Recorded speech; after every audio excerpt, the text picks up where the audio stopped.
Assalamualaikum warahmatullahi wabarakatuh. Perkenalkan, nama saya Mega Esti Siti Sayekti, nomor induk mahasiswa 413-2012-0061. Pada kesempatan kali ini, saya akan mempresentasikan tugas besar 2 motor bakar tentang Euro 6 Emission Standard. Latar belakang. Negara-negara maju dan berkembang di dunia merupakan penyumbang terbesar penjualan alat transportasi. Dikarenakan banyaknya pemakaian kendaraan yang semakin meningkat, maka emisi atau gas buang yang mengandung karbon dioksida, natrium oksida, karbon monoksida, vehicle hidrokarbon, dan PM atau partikel matter yang berbahaya bagi tubuh manusia maupun lingkungan menjadi perhatian khusus di negara-negara maju. Oleh karena itu, diterapkan Euro Standard untuk menekan dan mengurangi emisi. Sebagian besar dari negara-negara maju dan berkembang telah memakai Euro Standard untuk mengendalikan emisi dari kendaraan tersebut. Pertama kali Euro Standard digunakan yaitu pada tahun 1992. Kemudian diperketat dengan Euro 2 pada tahun 1996, Euro 3 pada tahun 2000, Euro 4 pada tahun 2005, Euro 5 pada tahun 2019, kemudian paling baru yaitu Euro 6 pada tahun 2014. Euro Emission Standard ini diterapkan di mobil diesel maupun mobil bensin komersial baik berukuran kecil ataupun besar. Peningkatan penerapan standar Euro ini dibarengi dengan peningkatan kualitas bahan bakar maupun kualitas teknologi mesin untuk kendaraan tersebut.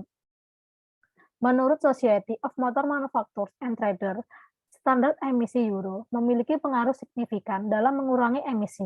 Laporan tersebut menyatakan bahwa sejak 1993, tingkat emisi karbon monoksida berkurang 82% untuk mobil bermesin diesel dan 63% untuk mesin bensin, sementara partikel turun sebesar 96%.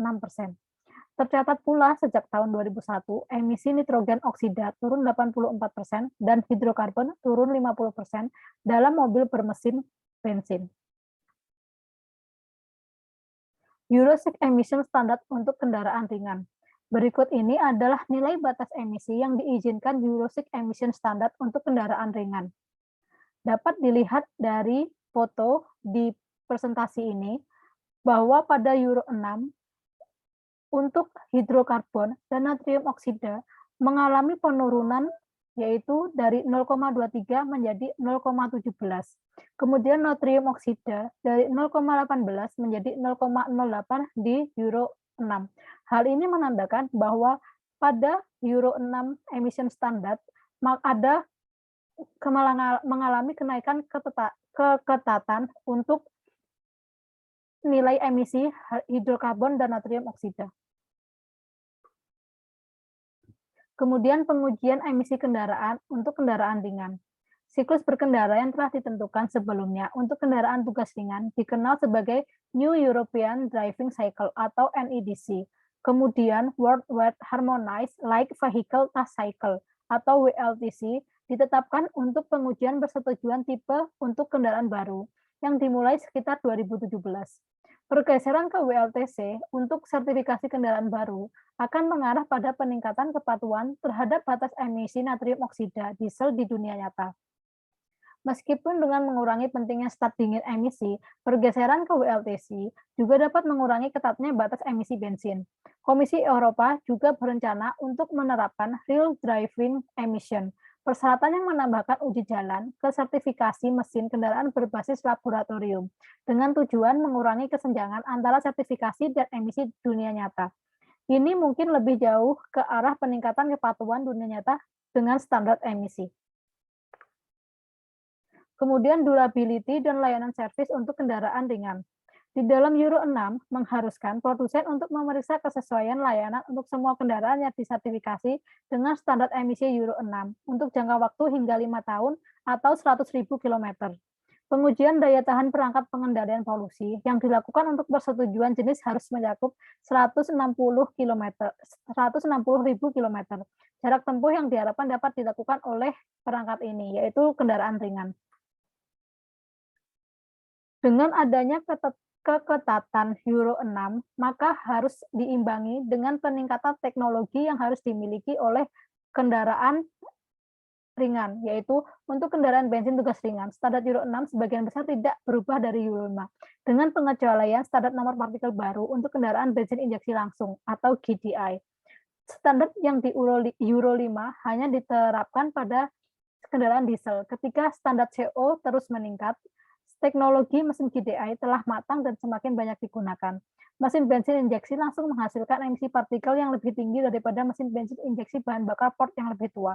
Oleh karena itu, pengenalan batas PN untuk mencegah peningkatan emisi partikel dari armada bensin. Batas baru ini mungkin memerlukan penggunaan filter partikulat pada mesin GDI, selain teknik injeksi bahan bakar yang lebih baik. Teknologi yang diperlukan untuk memenuhi batas Euro 6 natrium oksida harus pada prinsipnya melawan setiap peningkatan emisi NO yang akan dihasilkan dari teknologi yang memanfaatkan NO untuk mengoksidasi emisi partikulat. Karena emisi NO yang lebih tinggi juga dapat dihasilkan dari kalibrasi engine yang dirancang untuk memaksimalkan penghematan bahan bakar after treatment NO yang baru dapat memungkinkan kalibrasi tersebut tanpa peningkatan emisi NO. Berikut ini adalah tabel perbandingan strategi pengendalian emisi antara Euro 5 dan Euro 6. Di sini dapat dilihat dari Euro 6 yaitu tidak ada perubahan dari port injeksi bahan bakar, penyempurnaan waktu injeksi bahan bakar atau penambahan filter partikel bensin untuk mesin injeksi langsung. Pada mesin diesel, pada Euro 6, peningkatan tekanan injeksi bahan bakar. Kemudian mesin yang kecil dan sedang cenderung menggunakan DUC dan DPF, terutama LNT untuk kontrol NO. Selanjutnya, Euro 6 emission standar untuk kendaraan berat. Berikut ini adalah nilai batas emisi yang diizinkan pada kendaraan berat Euro 6 emission standard.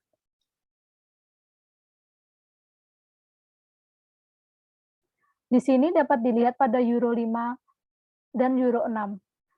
Euro 6 mengalami penurunan nilai batas emisi dari Euro 5, yaitu pada kandungan hidrokarbon, pada kandungan metana, pada kandungan nitrogen oksida, kemudian pada kandungan partikulometer, kemudian pada kandungan PN mengalami penurunan. Sehingga dapat disimpulkan pada Euro 6, nilai batas emisi sangat ketat. Kemudian pengujian emisi kendaraan. Dalam standar Euro 6, pengujian menggunakan World Harmonized Stationary Cycle atau WHSC dan World Harmonized Traction Cycle atau WHTC. Siklus baru ini disepakati dalam kondisi ekonomi PBB untuk Eropa dengan nilai batas emisi Eropa yang ditetapkan di bawah WHSC dan WHTC. WHSC sendiri adalah siklus kondisi tunak yang didasarkan pada jumlah emisi tertimbang selama 13 mode, yang merupakan kombinasi dari kecepatan engine dan beban. Siklus ini didasarkan pada drive dunia nyata di Eropa, Amerika Serikat, Jepang, dan Australia. Ini adalah siklus hot start mengikuti prakondisi pada kecepatan engine 55% dan beban 50%. Kemudian tes WHTC sendiri adalah tes mesin sementara 1.800 detik dengan beberapa segmen motorik. Awalnya dikembangkan oleh UNECE, Working Party on Pollution and Energy. Ini didasarkan pada pola penggunaan kendaraan komersial berat dunia nyata di seluruh dunia berdasarkan kondisi mengemudi khas yang ditemukan di Eropa, Amerika Serikat, Jepang, dan Australia. Kemudian berikut ini adalah durability dan layanan servis. Dapat dilihat pada tabel tersebut, pada kategori kendaraan M1, M2, dan N1, minimal servisnya adalah 160.000 km dan masa aktifnya 5 tahun. Kemudian pada M3 lebih kecil daripada 7,5 ton, N2, N3 lebih kecil daripada 16 ton, itu adalah 188.000 km dan useful life 6 tahun. Kemudian pada kendaraan N3 atau di atas 16 ton, M3 di atas 7,5 ton, minimum service periodnya itu 233 km dan masa aktifnya 7 tahun. Persyaratan diagnosis on board untuk kendaraan berat Euro sekarang cukup komprehensif dan persyaratan telah diperkuat dibandingkan dengan peraturan sebelumnya. Euro Standard 6 telah dipenuhi oleh pabrikan melalui kombinasi teknologi DPF dan SCR. Selain DUC, EGR, dan teknologi mesin canggih lainnya, perpindahan kombinasi teknologi DPF dan SCR memerlukan peralihan dari katalis vanadium ke zeolit. Untuk sistem SCR, hasil akhir dari perubahan teknologi ini dan siklus pengujian yang ditingkatkan adalah bahwa emisi natrium oksida di dunia nyata jauh lebih sesuai dengan batas emisi dibandingkan dengan standar sebelumnya, terutama pada kecepatan kendaraan rendah dan kondisi start dingin. Standar Euro 6 juga memerlukan sistem OBD dan untuk mengukur kinerja sistem kontrol emisi yang digunakan untuk memberikan identifikasi awal setiap kegagalan sistem. Sistem ini beroperasi sebagai tambahan pendorong driver untuk penggunaan aditif urea yang diperlukan untuk pengoperasian sistem SCR yang diperlukan dalam Euro 5. Berikut ini adalah tabel strategi peningkatan pengendalian emisi. Pada Euro 6, DPF diperlukan untuk kepatuhan Euro 6 dengan standar PM dan PN. Perubahan katalis SCR dari vanadium menjadi zeolite. EGR tidak lagi ditawarkan. Jadi dari materi di atas dapat disimpulkan bahwa standar emisi Euro 6 untuk kendaraan ringan dan berat memerlukan pengurangan emisi terbesar dari tahap sebelumnya di sepanjang jalur regulasi Eropa. Standar Euro 6 kendaraan ringan mencakup batas natrium oksida yang lebih ketat untuk mobil penumpang diesel, serta batas jumlah partikel baru untuk mesin injeksi langsung berbahan bakar bensin.